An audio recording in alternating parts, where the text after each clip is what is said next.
Hello and welcome to the latest episode of the Fools Rush In STFC Fan Chat podcast, video, pod, vlog, whatever other name, pile of shit that load of middle-aged lads just talking crap and having a laugh, whatever else you want to call us. We do get a lot of different names other than what Woody's lost it already. I've not even managed an introductory link and Woody's lost it. You're really it's like an M&S advert. Intros, mate. This isn't just a podcast. This is an STFC podcast. Seductively whispering into everybody's ears. I haven't seductively whispered anything in years. Anyway, we have, it's been another quiet week, relatively speaking, news-wise at SM1, but we have an excellent panel to discuss what news there is, and I'm sure we will venture off in all sorts of directions throughout the episode as well. So let's say our quick hellos. Welcome back, Warren. How are you, pal? Evening, gents. How are we all doing? Very, very well, thank you. And Craig, hello, mate. Yeah, evening, mate. How are we all doing? I am very well, thank you. And if you've managed to compose yourself, Woody, hello, mate. Hello, how are we? Very well. As always, we will start with the weekend's game and a 3-0 win, Woody. Not bad at all.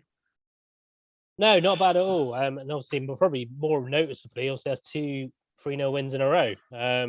And, you know, regardless of who you're playing, that's 2 impressive scorelines. Mm-hmm. From what I hear, obviously I didn't go to the game, but from what I hear, Carlisle weren't that bad either. You know, they weren't necessarily a top half table team, but which is why they're not. But I think they had quite a few attempts on goal as well. And, you know, I think probably in terms of possession wise, I'm not overly sure if we completely dominated the game, but, you know, it's good to see. And I think what we've got to try and remember now is games like that are going to be the difference. It's quite important taking points off teams down that end of the table, because they will take points off teams around us when it gets to the, you know, the business end of the season. So really good. Chuff for Harry McCurdy. Obviously, I think every Swindon fan kind of really appreciated his position a little bit in terms of that and the abuse he got from from the Carlisle fans.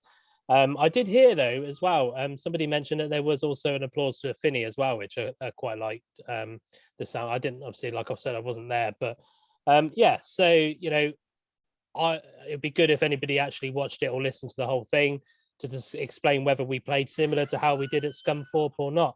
But, yeah, it was, you know, great result. Chuffed a bits with the result. But as they always matter, the last result doesn't matter if your next result isn't a good one. So let's just make sure we take this form forward now. No, absolutely. And on the form point, Craig, we'd had a bit of a blip in form recently. So as Woody says, 2 3-0 wins in a row is a very nice return. Oh yeah, absolutely. I mean, we own, like you said before that, we'd had 1 win in 7 games. So to get 2 wins, I mean, it was a bare minimum to get wins off of Scunthorpe and Carlisle at the bottom, I think, considering the run of games we've got recently. I said this in the chat, you know, to do that, because we're going to drop points probably in the next 5 or 6 games with the teams that we've got. So getting those 2 wins is bare minimum. And like Woody said, they'll take points off of teams around us. It's looking quite close down there at the bottom as well, with Oldham picking up form as well under Sheridan. So yeah, they're fighting for every point they can get. So for us to come in and beat them 3-0, and I mean, you know, Woody was saying that it sounded like that they played quite well. I was just wondering what, you know, didn't sound like it was the same Carlisle team that turned up to the county grounds, to be fair. You know what I mean? But it also sounded like we were a different team, which was great. And Davison gets a couple of goals as well. You know, strikers are judged by goals, as we always say. So for him to get a couple of goals again and to get a goal, and you know, after the 2 he got against Scunthorpe, that's you know, that's good for his confidence. And we, you know, obviously we were worried where were they going to come from after Simpson left, but obviously McCurdy's still banging them in, and Barry broke his duck as well. So that's absolutely brilliant, and hopefully it will continue. But like I said, we've got some difficult games coming up. We've got Warsaw, who've just changed manager, and they won, I think, over the weekend as well. So they're not going to be the pushover. Salford, Exeter, Oldham again. You know, they've picked up some good form under Sheridan. Don't I know it? Sorry. I said, don't I know it? I keep getting messages every week about Oldham. Yeah. Who's that from, by the way? Yeah. But yeah, and Sutton as well, who are in and around us. So it's going to be interesting. I think the next 5 or 6 games are going to be crucial for us to see where we come out. So hopefully we'll win more games than we lose, and then we'll still be in and around the playoffs, because it's still close. It's still very close up there. So, you know, it's quite comfortable. We can drop the odd point here and then, but I hope we can go on a really good run now until the end of the season. So, Woody, did you want to jump in on? Well, I was just saying there was only one goal from David, but then obviously Craig corrected himself. But I just want to comment about the Harry McCurdy's goal in terms of the whole build up towards it. You know, Reed's ball out to Hunt, and Hunt to almost get the touch on that, and almost, I know it wasn't technically a half volley, but you know, you could argue that it's nearly a half volley across to McCurdy, and that first touch away from the defenders.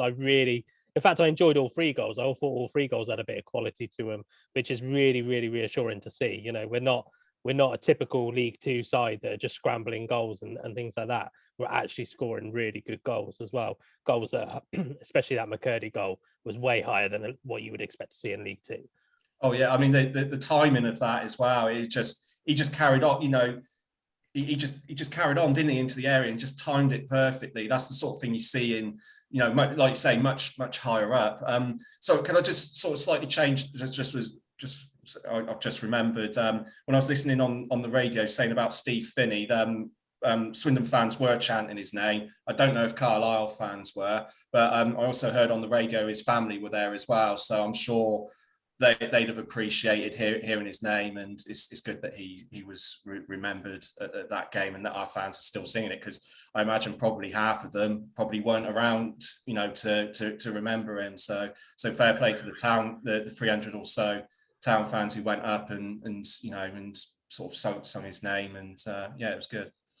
No, absolutely.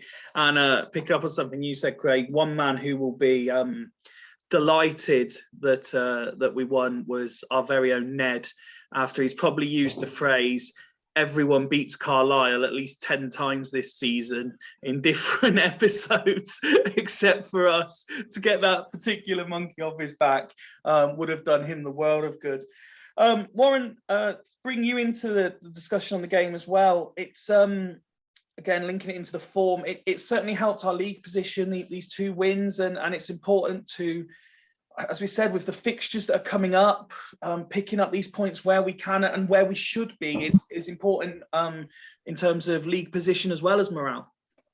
Yeah, definitely around us where we sort of got into that bottom end of the playoffs now, or the last playoff place. The challenge now is just to see if we can stay there and push a little bit higher. That's what we need to do. We've got 2 massive home games. You know what I mean? We've been discussing our home form, saying that it needs to improve. And we've had a couple of good games, couple of bad. So we just need to find that consistency at home. About the Carlisle game, I think Garner deserves a bit of credit as well. He's changed it the last 2 games. The change in the system we've seemed to have gone back to a bit of basics, where defending with a back 4 seems to be a lot easier for us. I think the 2 centre-halves at the back, I think O'Brien and Cooper have been brilliant.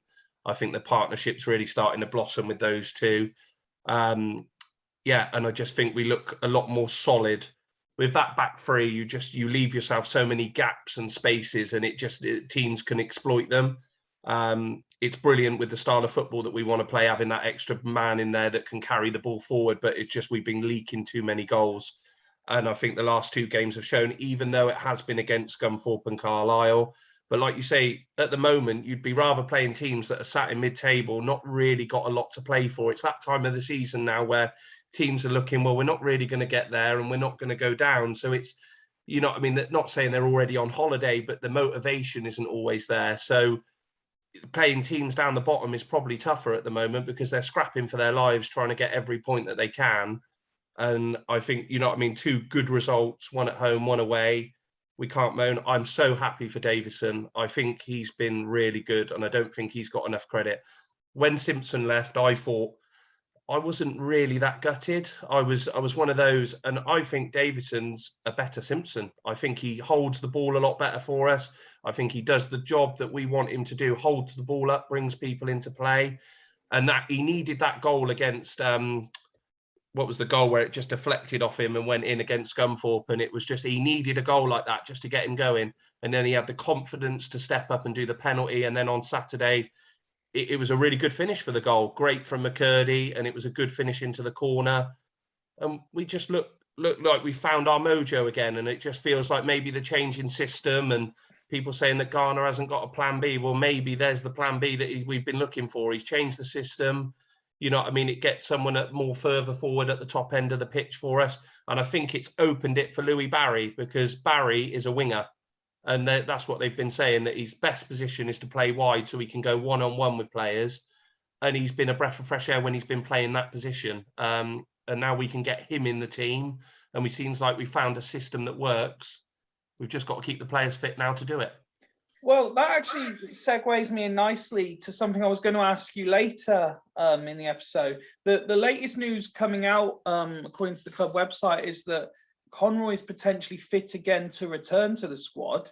With what you've just said in mind, Warren, would you be rushing him back in? He wouldn't make the squad for me. No. You know what I mean? I think we got AK on the bench. You don't need two centre halves on the bench, do you really? You know what I mean? I can't see at the moment. I think Conroy is suited to that back three, because we all know that Conroy isn't the best defender. I think he is very good on the ball. He makes an odd mistake, I'll give him that. But he plays better when we're in a back three. And I can't see Garner, after the last two results, going, oh, well, now Conroy's fit, we're going to go back to a back three or back five. And these two lads that are on loan, Woody's alluded to it before, they've got to play. The Crystal Palace and Swansea have not sent them here to sit on the bench. And Garner's always said, if a loan player's come in, they're going to play. So I can't see at the moment how Conroy gets back into the team, unless an injury or, you know what I mean, or a loss of form for one of the two. But I think O'Brien and Cooper, like I alluded to earlier, have been brilliant. And I can't see any reason why Conroy, even tomorrow night, Saturday, I can't see any reason why they walk straight back in. I think he might even struggle to get back in the squad. Do you know what I mean? Into the 18. I honestly do, unless he's going to drop AK out. Yeah, I just can't see it. Or AK could be a reserve to play at right back, or you know what I mean? I just can't see it. But yeah, Conroy for me at the moment does not get back in the team. I saw you nodding along there, Woody. Would you agree with that? Definitely not back in the team, because who would you drop? It's, you know, like Warren said, that that centre-back partnership is blossoming. It's they look good together as well in terms of the way they're playing, their partnership as well. You're not going to drop Rob Hunt, realistically, because he is consistent. I know people have mixed opinions on him, but he is a consistent performer. Yep. And he looks like he's going to be one of the players that's played the most games again this season. So, and why would you drop Tomlinson? Because he's another breath of fresh air for me in terms of that left side. The only thing I would probably say he might get back in the squad, because I'm just having a look at the lineup from Saturday, and Baldry is on the bench. So possibly yes, for Baldry, because I think, unfortunately, as much as he is a bit of a slave to football, Baldry, I think his time is coming towards an end. And I think that makes a good point around the subs, the sub players coming back in general. You know, you look at our midfield three, including me, when, you know, we were looking at that and going, oh, you know, you've got Yandelo in there, you've got all the other two in there. We haven't, you know, Williams isn't starting, Jack Payne's still to come back. So I think, yeah, we're thinking about keeping them fit. But at the end of the day, if they do get absolutely knackered, with Jack Payne coming back and Johnny Williams on the bench, and even East is starting to show a little bit now, you know, we've got the options there. But so, yeah, Conroy definitely not. If he's in the starting lineup, then Garner will have fans on his back again. Yeah, that's 100%. A guarantee. There's no reason to disturb a back four that's kept 2 clean sheets in 2 games. Can I just say about Iandolo? I think he's found his best position. And I think he should keep it in midfield, even though maybe technically, you know, there's other players who are on paper better than him. He's been a victim of his own versatility for the club the last few years, and I thought he was a bit unfortunate after his first couple of games of the season when he played brilliantly in midfield. He nearly got man of the match for the first couple of games. Scunthorpe away, he was fantastic. And I'm not, I don't use that word often for players, but he was fantastic at Scunthorpe away in that centre mid role. And he's, he looks, he does look like he's really good, and he's found his position. So I hope that Garner keeps him there and doesn't chop and change him about, putting him as a wing back or whatever, or even on the bench, because I think he deserves to start now until form dictates otherwise. I do agree. The only thing that concerns me is when you look on paper, that as soon as Payne comes back in, you've got to feel that Payne, Williams, and it's going to be Reed, isn't it? And I feel for Iandolo, because I think he might get swallowed up. And and then you've got to get the fact with, he seems to really like Gladwin as well, doesn't he? And where's it going to go at the moment? That midfield, we've gone from 2-3 weeks ago, we were going, oh, why did we let Grant go? Or what's gone on here? And now you look at it, as soon as Payne and that comes back, Payne's got to start for me. As soon as he's fit, he's got to play, because he's one of our best players. I think they're doing really well with Williams at the moment, just utilising him when we need him, bringing him on the pitch and just doing the rotation like we should. But it'll be someone who again, another one who had a good game, and Aguiar. He'll probably have to play, and he played well on Saturday. He's played well, yeah. It's a good position. It's a good problem to have. It's a great problem to have. But I really hope Iandolo start, because I don't see what more he can do to get a proper place, because I don't think he's a full back. His best position is in midfield, but that's just what I think. Yeah. You mentioned it there, but Aguiar is probably the player who got the most recognition on Twitter that I was reading for his performance. And again, it's nice to see a different name get. Obviously when he was signed, all the talk was about Williams, and then in more recent times it's been all about Payne and Reed, etc. So it's nice to see another name suddenly coming into the frame as for his performances. And it shows as well, if you're patient enough, you can break through into this squad. You will get an opportunity, which I say fair play to Garner. He is giving players a chance to prove themselves, and it's a good thing to have. Whoever come up with the idea, I think the club were really clever about the loan. I know people went, oh, Chippenham Town, do you know what I mean? It's only a few leagues or whatever, or it's not the highest of standards. But the club were really clever, because Aguiar was training with the club every day. So he was training with the first team, getting on with it. And then he was going to play minutes at the weekend, which, where do you ever get that, where he wasn't really training for Chippenham, but then he was turning up and playing, a full 90 for him and getting the minutes under the belt. But it doesn't matter what level. If you're good enough, you're good enough. Do you know what I mean? And it just seems to have given him that confidence, get him some minutes under his belt. Garner says that he's proper bulked up now, because he was a little bit fragile when he first turned up. So it seems to be he's a little bit more resolute in there now. And yeah, like Craig said, you know what I mean? It's a great problem for Garner to have in the middle at the moment, because you'd bank on Reed being definitely one of them in that holding role. Then you've got East to back him up. And then you've got Iandolo, Williams, Payne, Gladwin, Aguiar, 5 players for 2 positions, it seems, doesn't it? So, yeah. And you make a good point there, Warren, about his time at Chippenham. It shows that we know under Garner and Chorley, we know how to develop players. Yeah. By the looks of it, they manage them really well, which I think is great. And from a business point of view, it's good, because it means we get these bargains, we develop them, and then we can sell them on. Because that's going to be the model, isn't it? Yeah. It's worked successfully for Brentford. All right, they haven't got an academy, but they've got a B team, and that's helped get them into the Premiership. So, so this is the sort of thing. We picked up Aguiar from nowhere. Who's to say that in a season or so time, we could end up selling him on and making money on it, and then that can go back into the club. So we were all worrying, weren't we, if we don't go up this year, or the likes of Payne might be off, Williams might be off, but Aguiar could step right in, couldn't he? Do you know what I mean? And they could, and then their players, if they've had this half season of dipping themselves in and out of the first team, who knows? Do you know what I mean? We could be next year if hopefully we do be at the top end of this league and go up. But if we don't, it looks a lot more rosier that the players that we would keep on, that looks like that they could do a job. And if we could add a few more, who knows? I must say, guys, I'm really enjoying the very positive vibes coming out of the conversation so far. Woody, not only was it a good weekend for the men's team, but it was also a very good weekend for the women's team. Yeah, so for both, well, obviously my under 16 didn't play because it was half term, but good weekend for both senior sides.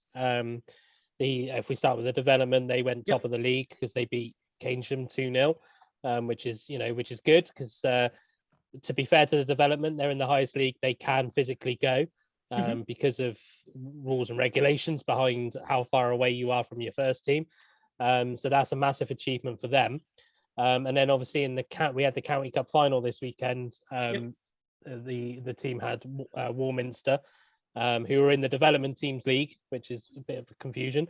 And although Warminster did give a scare, they went 2-0 up within 5 minutes. The first team decided to switch it on a little bit and ended up winning 11-2. Which, we look at and we think that's a great success for Swindon because obviously it's the first County Cup final for a few years now. First one that Swindon have been in for a while because of I think the one in 2000 was not 2000, 2020 was called off. There was a period probably not that long ago where Swindon didn't enter because teams didn't want to play Swindon. So it was quite good to get back in there for them, and a great win and a good testament to the work that's being done behind the scenes for the guys, for Jamie and the gang up there.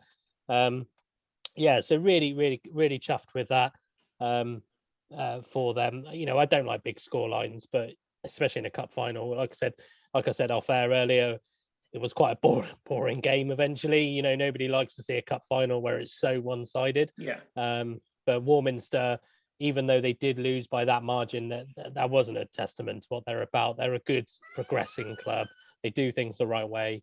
They've got a couple of decent players in there as well, so they'll still be there or thereabouts. So they're just outclassed on the day, unfortunately. But yeah, fantastic results for them, and hopefully that will contribute, towards the league form now. 2 league games for the first team this week.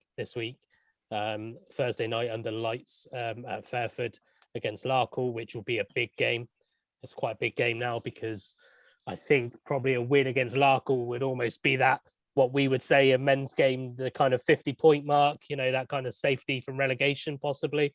And then they got Exeter away on Sunday, who are a very, very good outfit. So, hopefully that'll be good for them. But yeah, all things good at the moment for the women's setup.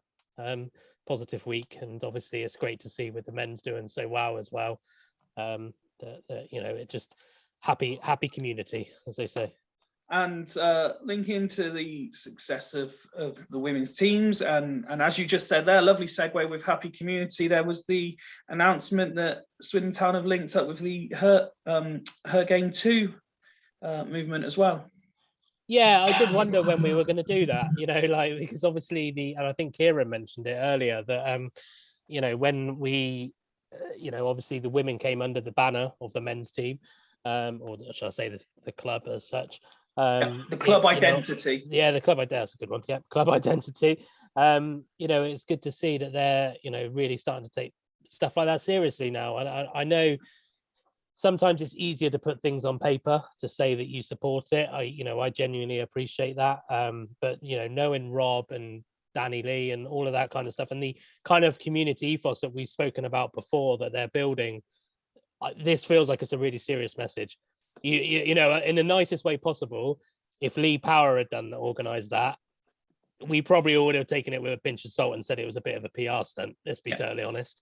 But this time it's good publicity for the club. We do have a lot of female fans as well. Yes. We have a lot of female fans. Yes. And I would, I want to encourage. My daughter comes with me. My nieces have come with me. And I want them to come. Luckily, they've never been. Obviously, they're quite young. They've never been faced with any sexism at football or anything like that. But that's not to say it doesn't happen. I'd like to say it probably doesn't happen at Swindon that often.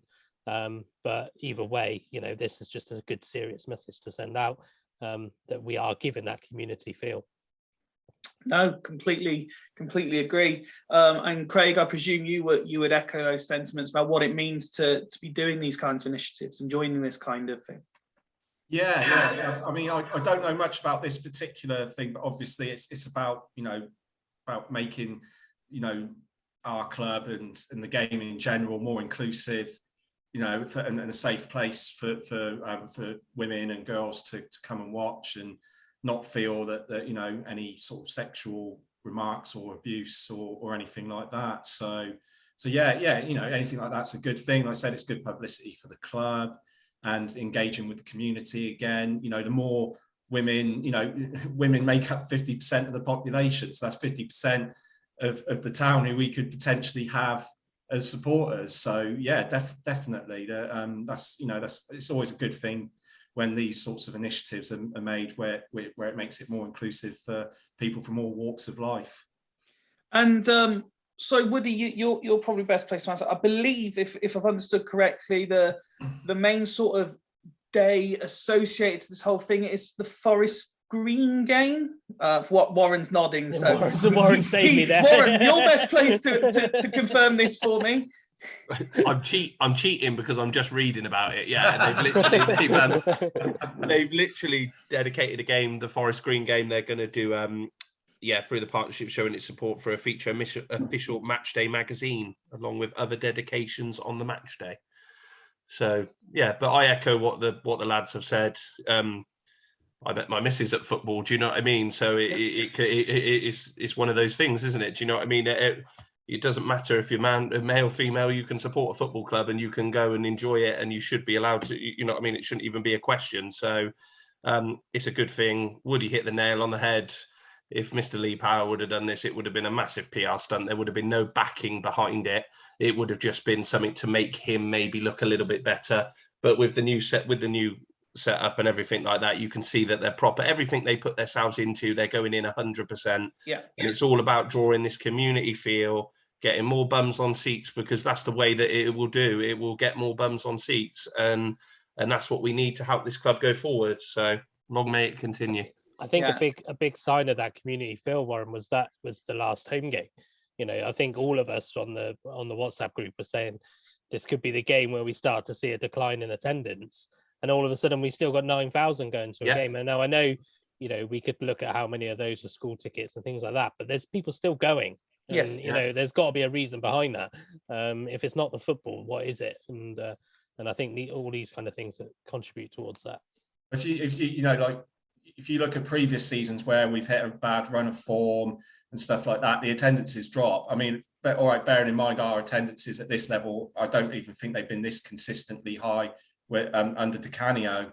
But yeah, it's like normally the attendances would drop off with a bit of form. But yeah, I mean that surprised me as well. We had our little guess in the WhatsApp group of what the attendance was going to be against Scunthorpe, and we were saying 7,500, 8,000 and stuff like that. And lo and behold, it was 9. So it shows that the club's doing something right, engaging with the community. I think the whole thing with schools tickets, I don't think it makes that much of a difference. It might be a couple of hundred.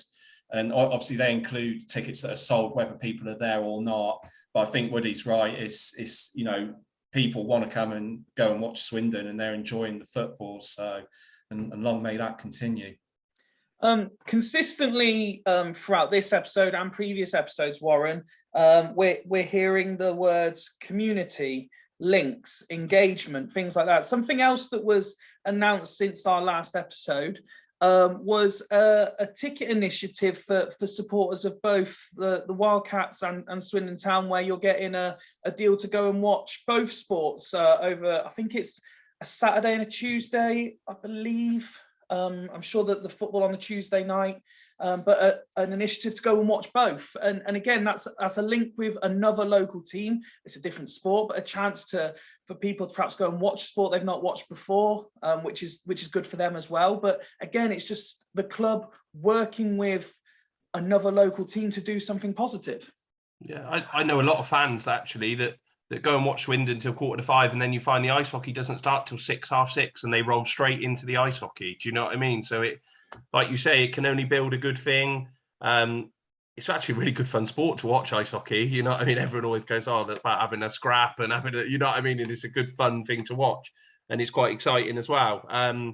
So like you say, it's just one of those good things around the community that they're linking into everything. The club used to just seclude itself, didn't it? But no one wanted to put their name to the old regime. No one wanted to do that. So no one probably approached the club and said, oh, how about we do this? Or the club, you know what I mean? There was no transparency, no talking to the community. There was no nothing. And that's why all the sponsors dried up and everything like that. And you only had the hardy souls that loved the club so much. But now they've got this on board. You know what I mean? They're reaching out to every part of the community, and it's just getting a really good feel around the town. It shows what a difference it makes between the regimes, like you were saying, Warren, because the last regime, it was all about the bottom line. It was all about making money, not seeing the longer term view. So it was like, if this initiative with the Wildcats came up and came up under power, he'd be like, oh, this is going to cost me money. Yeah. You know, and that's he doesn't look at the bigger picture. He just looks at what was going out of his pocket at the time. Do you know what I mean? And that's what it. And it goes back to having someone like Rob Angus as CEO, and obviously Clem Morfuni as well. They see the longer term vision. I mean, I've criticised them a little bit over sometimes thinking money over over substance, but that's just me personally. But in this case, it's such a good thing. You know, like you say, we're tapping into another potential fan base, who may not have considered coming to Swindon. And football in general gets a bad name in the press a lot of the time. So people might be thinking, oh, this might be a good thing. And it might not have been something that they would have considered. And the same vice versa, going to watch the Wildcats. So, yeah, it just shows what a difference it makes under two different regimes, the attitude towards engaging with your community. Again, like you say, we're saying those words, engaging with the community and everything else. It can only be a good thing. I completely agree with what you both said there. It can only be a good thing, both in terms of, as you said, tapping into another fan base, another local fan base. I think you make a very good point. Football generally, not just Swindon Town, but football generally, although it is the most high profile sport in the country, I think it's still fair to say that. Because it's so high profile, it gets the most negative attributes associated to it as well as the positive. And so just these little things like this, just give that positive vibe again. Again, a cliche term that's been used throughout the season, but it certainly does help. You've all kind of mentioned we've got 2 home games this week, so let's spend a time looking at them. And Woody, I'll come to you first. So Walsall and Salford. Obviously, what we've mentioned that you're all kind of expecting to stick with the back 4 already. You've all kind of have said that, and we've also tapped into how important not just these 2, but say the next 5-6 games are going to be for the outcome of the season. So Woody, coming to you first, what are you expecting, and what is the minimum amount of points you're expecting / hoping Town to get this week? In terms of if he keeps it the same, I think we go with the same starting 11 regardless of who's back. Because I think they're doing the right thing in terms of biding their time with Jack Payne as well, which is and as we alluded to earlier, we've got the squad to do that now, arguably. I'm gonna stick my neck out there and say I'm expecting 6 from 6. Although I do believe that Walsall will be actually tougher than Salford. I like Flynn a lot. He was one of the ones I wanted to come to us before Garner did. He knows what to do in this division. And obviously they come off of back of a cracking result at the weekend. There's something that I was trying to work out. Were we the last team to beat Forest Green before Walsall did at the weekend?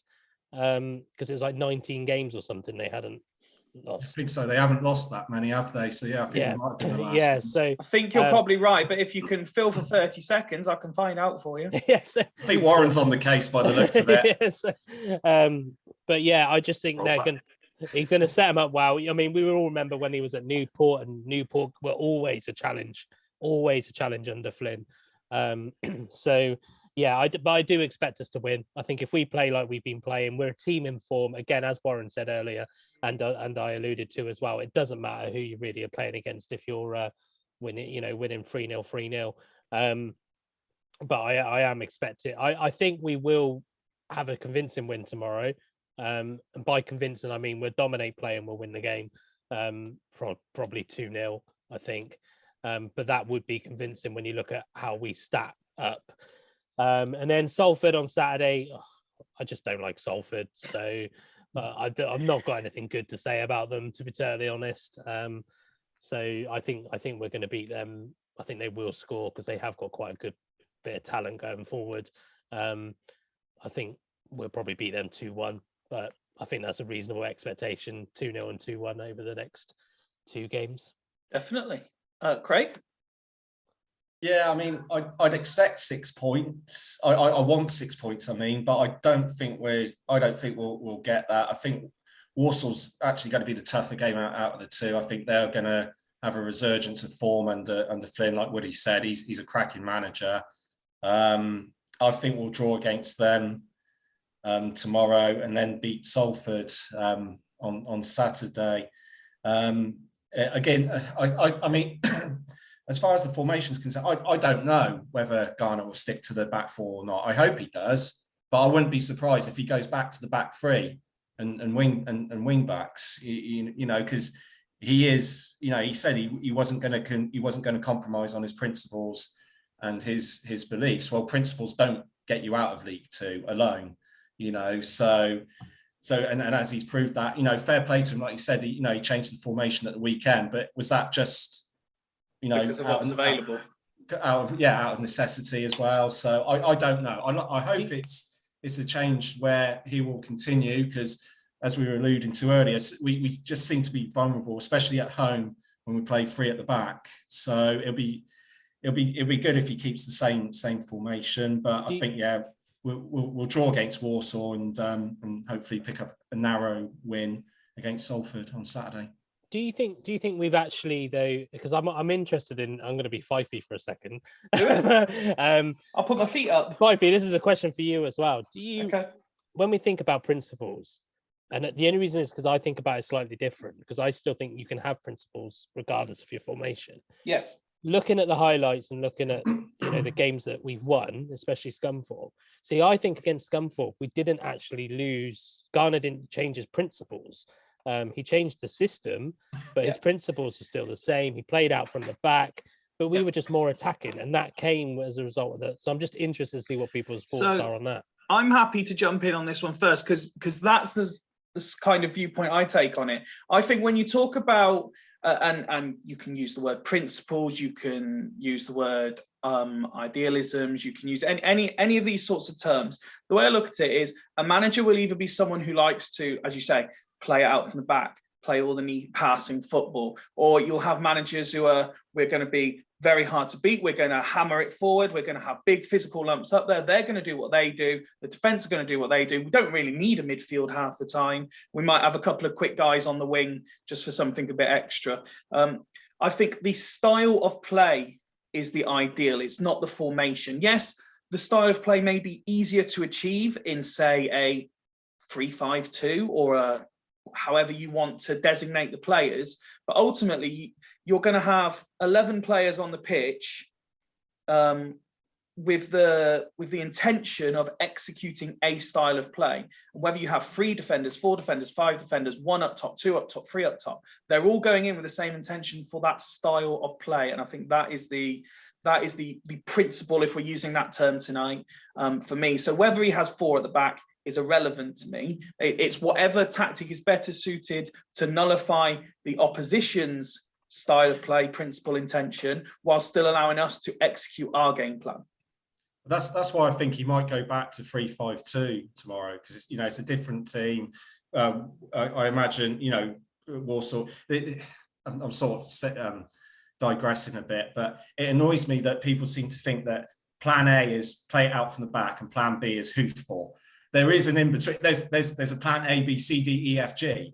You look. I'm the oldest here, so. But here we go. Ardiles played a different style of football to Hoddle. Hoddle played a different style of football to Steve McMahon. All three of them were successful in different ways, but none of them were the same. The same under Di Canio. Di Canio's was a different way. It wasn't all playing it out from the back. Same with under fucking hell, I've gone blind. You're going to say Cooper, aren't you? No, not Cooper. It was our manager the last time we won League Two. This is embarrassing. It's gone bloody. I've had too much. Yeah, under Wellens. Sorry. It's different, and Wellens' style of football is different to to Garner's. So that's what annoys me. People seem to think, oh yeah, you go from plan A, play it out from the back, and just kick it up. That you can do long passing. That's how we played under Glenn Hoddle. It was never described as hoofball when Glenn Hoddle was playing for us. So that does annoy me a bit. That's one of the things with Garner. I think we can mix it up a bit, but when I mean mix it up, I don't just mean just kick it aimlessly at the other end. My older brother and I used to describe it as when Swindon did it, whether it was Division 2/3 and then League 1/2, it was hoofball. But if you saw, say, I don't know, a Man United or an Arsenal player do it, it was the Continental long ball. Yeah.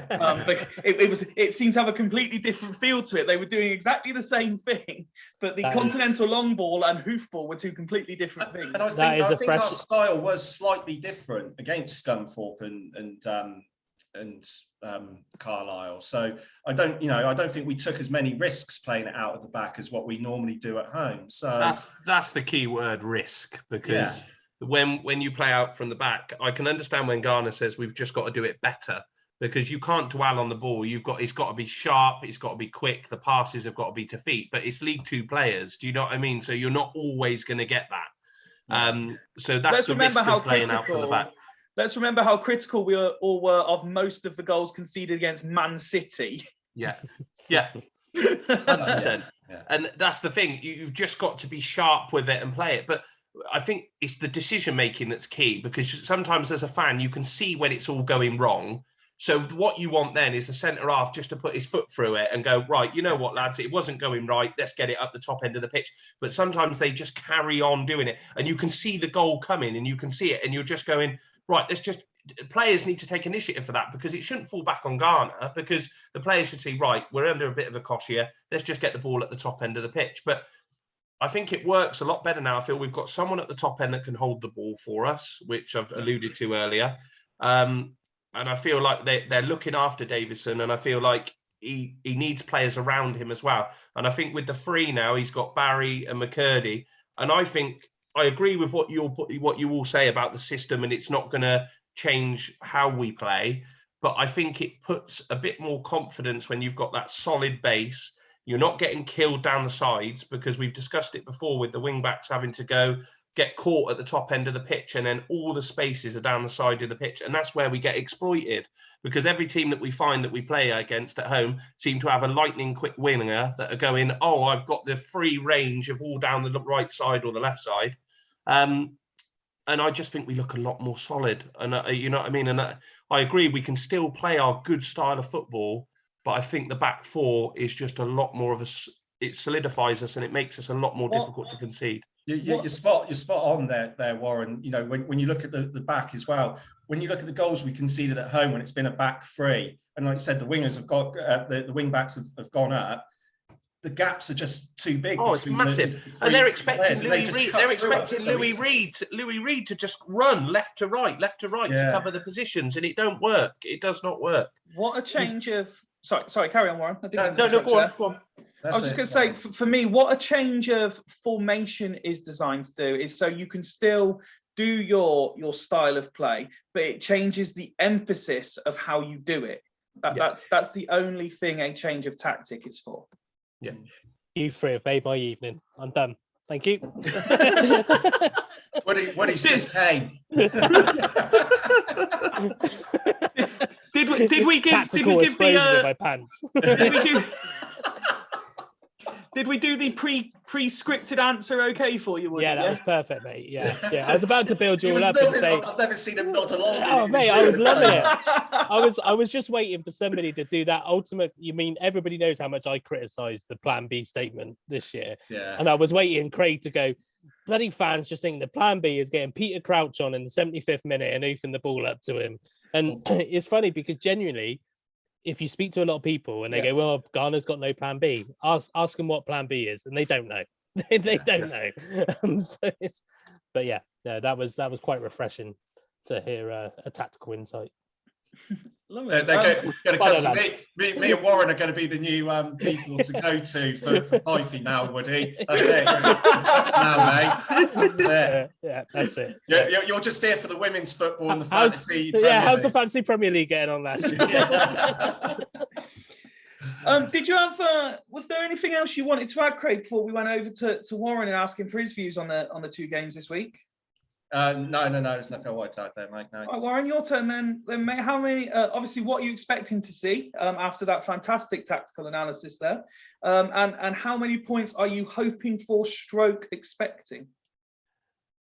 We've got to stay with the back 4. I think it's worked the last 2 games. He's got to stay with that. That's as simple for me. I worry about these 2 games. I think the Walsall managerial change has come at the worst time for us. They're going to be so difficult. Flynn's going to have them fired up like he does with every team, and they're going to be really difficult. And then Salford will be just as difficult as well. I don't buy that. I think they're going to be 2 of them are going to be just as tricky as each other, because as much as we all are, well, for me, and I'm with Woody, I can't stand Salford. I can't stand Gary Bowyer. You know what I mean? But they're going to be a real tough team. It's difficult. And I've alluded to this on the previous, and we say it all the time. If we play our football, we'll beat loads of teams in this league. But when we don't, when we're off and we're just slightly off, and this is the risk, because like we've just discussed there with our style and how we like to play, teams can turn up and do shithouse football, not play well and get something. But when we play our style of football, if we don't play it well, 9 times out of 10, we're not getting nothing from the game, because it's just, we get punished, and these are the types of teams and the types of managers that are going to know how we play, and they're going to make it very, very difficult for us to play. I would take 4 points if you offered it me now. But like I think Woody's alluded to it before with these home games, I think if we beat Walsall tomorrow, we'll be bang confident against Salford. But if we don't beat Walsall tomorrow, the pressure rises, 2 home games in a row. You know what I mean? We need to get the points. And when we're playing our way, when you're under pressure, it notches it up even further to be difficult to play it that way. And I've a confidence it'll be a massive win tomorrow if we can get it. I personally think the harder game will be Saturday, just because of positions in the table. And Flynn maybe done a good job on Saturday, but Forest Green's bubble was due to burst. You know what I mean? They're not going to win every game. They're not going to draw every game. And they're miles clear in the table. So please tell me how these boys get motivated for every game at the moment when they're looking at the table and they're 10 points clear. They're bound to have an off game or an off patch, and maybe they're just going to hit that now, Forest Green. But I think Salford have started to hit some form. And I think that'll be the trickier game of the 2. But yeah, like I say, if you offered me 4 points now, I would definitely take it. But as a Swindon fan, I dream for 6. Be brilliant. I'm very much of the same opinion. My view on it is we will get 4. I think we're capable of getting 6, and I would love us to get 6, but I think we will get 4. I think I might, to an extent, actually agree with you, Warren. I think we might win tomorrow, but draw at the weekend. And that's no disrespect at all to Walsall, because I think in the same way, I actually think I agree with Woody on that part. I think tomorrow, the game itself might be more difficult. It might be a tougher game, but I think we'll come through it and we'll get the 3 points. I think Salford might not be as, I'm trying to think of the right term here, but as difficult a watch maybe. But I think it just might not happen on the day, and we might only get a point, probably a score draw. So I think we'll get 4. And again, I think we're capable of getting 6. Is my thought on it, personally. Just a point with the new manager at Walsall as well. It takes time. Do you know what I mean? They're not just going to walk in and Flynn, they're going to suddenly win 3 or 4 games on the bounce. Well, they might prove us wrong, but you know what I mean? It takes time for someone to bed in a style. I can imagine Matty Taylor was wanting them to play a decent style of football, because that's what Matty Taylor's always wanted. And Flynn will be a bit different to that, won't he? He'll be more resolute. Yeah, he'll put the ball forward. I think as well. Yeah, as much as I rate Flynn, thinking about it, both results were wins by 1 goal, I think, and so you think about maybe he has gone in there and kind of gone right. This kind of smash and grab type thing. Let's just they would have definitely gone to Forest Green on Saturday and gone right. Let's just not concede. Let's just sit. Yeah. I think from what I heard, they sat 10, 11 men behind the ball, and you've always got a chance, haven't you? Well, I don't know how they scored, whether it was from a set piece or whatever, or a counter attack or something like that. So they were always going to be difficult to beat because Flynn would have come in and sat them all up. You do the comparison with the Premier League at the moment with Hodgson coming in at Watford. Do you know what I mean? That first game against Burnley that they had, it was the worst game of football that you'll ever watch. But because Hodgson come in and you could just know what he would have said, lads, we're not going to concede this game. And if we don't concede, we're not going to lose. So I kind of feel that that's the mantra that Flynn will go in with, because they were conceding an awful lot of goals, Walsall. And I think that he would have come in now and he'll be trying to sort out shutting up shop and making it difficult. So I can't see us losing tomorrow, but I feel the first goal is always massive against these teams, because if we get the first, it gives us that confidence to carry on, and they have to open up a little bit. So, yeah. Just on a serious point, as we come towards the conclusion of this episode, and Craig, I don't know if you want to jump in on this one, but after the news a few days ago, it's worth highlighting the needs, and it's not just men's when we say this, but anyone going through any sort of mental health issue, man, woman, child, no matter who you are, you please try and find someone, whether it's friend, family, so to an extent, and I try and say this responsibly, someone that, like I've met you guys online, if you find someone you can connect with, please do talk to them. It's very important to talk and to share your feelings and express how you feel. I know it's something I'm very passionate about, Craig. I know you were very open, and you've brought up the idea of maybe having a special episode of this specifically dedicated to mental health, and it's something we're looking at how we can do it and do it well. Yeah, of course. It's the thing is, when we talk about men's mental health, it's not saying that one's more important than the other, but right. The stats were a few years ago, I think, for men aged between 18 and 65, male suicide is the second biggest killer after heart disease. So obviously there's an issue there when it comes to men and mental health and talking about our feelings, which, let's face it, up until maybe 10 or even, maybe even more recently, until a few years ago, it was difficult to talk about. I know before I was diagnosed with my depression, that it was something I was ashamed of. When I got it, when I found out about it, and but like I say, I'm open about it now. But not everyone's in that boat. Not everyone's got someone they can confide in and stuff like that. So you hit the nail on the head, Fifey. Talk to someone. Try and talk to someone. If not, go online. There's so much out there to help, and you can personalize it to however you want. So you can either do something online, messaging, over the phone, or person to person, whatever the preference is. But if you're going through a hard time at the moment, see your doctor first and foremost. Go and see your doctor, and then take it from there. But yeah, it's something that obviously we've talked about quite a lot in our WhatsApp chats since we've all come together and everything. And is something that's extremely important, and with recent events with what's happened with Joey Beecham, it's just sort of highlighted it again. And it's important to talk, and we should talk about it, definitely.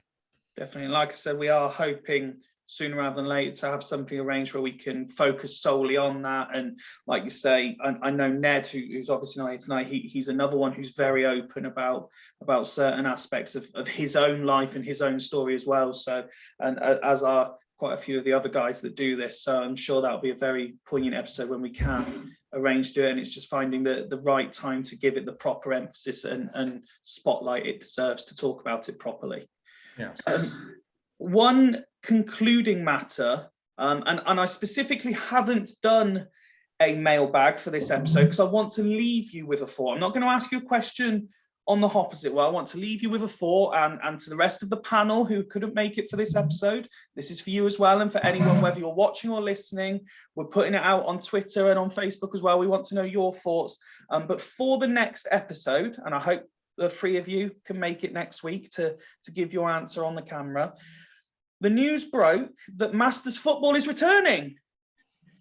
Everyone is delighted that Masters football is coming back. I think they're doing a couple of sort of pilot type events throughout this year with a view to doing one of the big proper tournaments in 2023. So my final thought for you, and you've got a week to consider it, is who would make your Swindon Town Masters team? Now, I enjoyed watching Masters, but I was quite young. I was early teens when it was really in its prime. So if one of you can just refresh anyone who's not as familiar with the rules, I think it's 6-a-side, but you get a couple of subs and you've got to be over a certain age. Over 35, I think. Over 35. 6-a-side, yeah. Okay, so should we say a squad of subs? Should we say everyone can have a squad of 10? So you got 4 subs? I'll do 8. Do 8. Yeah. Would be all right if we do 10. Okay. Okay, a squad of 8. Are we age limiting? Because like, I'm not being funny, but if you're picking somebody who's like 65, I know They've got to be able to play now, I think, personally, if we were picking them, yeah. I know one who even in their mid 60s, and I think we all know who that's going to be. He'd still be able to play now. He'd still be able to walk into the current Swindon team. So yeah. Was there any rules on like appearances? Had they have had to played for the club for X amount of times, or could they have just worn the shirt once and they? I think he's just worn the shirt. I do recall some of the Masters games. There was some very tenuous links to the clubs with some of the players who played. So yeah. Oh, sorry. I'm gone. Okay. Sorry, guys, I gotta go. My daughter's not very well. Okay. Sorry about that. Absolute pleasure. Right. See you later. Cheers, guys. Bye. Okay, so we're saying therefore squads of 8 still have to be capable of playing 6-a-side. Shall we put an appearance limit on it so they can't have just played once? Yeah, I think we should, shouldn't we? Especially if we're dedicating it truly towards Swindon, I think there's got to be some limit. Okay, what are we saying? 20 plus, 30 plus, 50 plus appearances? That's for you, Fifey, isn't it? That's why you get paid the big bucks. Yeah. Make sure you put it out put the rules out. Between 35 and what, say 60? That seems reasonable, doesn't it? So between 35 and 60, and have had to play a minimum of 30 plus games. Yeah, here we are talking about her game too. We've just discriminated against everybody over the age of 60. Completely unintentionally and for the purposes of a game. Why did you have to highlight that? Sorry, HR's my main job, isn't it? Okay, well, there's the rules. We will put it out on Twitter and have your entries ready. We'll be recording. Is there a Tuesday game next week? I think there is, isn't there? Okay, in which case we'll be recording Monday. So have your selections ready for Monday. Anyone watching / listening, if you can send them in on Facebook or Twitter by Sunday, and we'll pick a few out to highlight as well on the show when we record next week. We haven't had the chance to say a proper goodbye to Craig, but we thank him for his input tonight, valuable as ever. Warren, thank you very much. Cheers, Fifey. Thank you. Thank you, and Woody, as ever, thank you very much. Very, very good from you as well tonight. Thanks, mate. Do I get the equivalent goal bonus? Well, I was considering, given how well you asked your question, of giving you today's Man of the Match award, but given how well he answered it, I'd like you to give it to Warren, please. Yeah, well done, Warren. Thank you. Should we do the trophy pass now, or should we do it in person? Or something? That's it from us for this week. Thank you very much if you've watched or listened. Until next time, good night.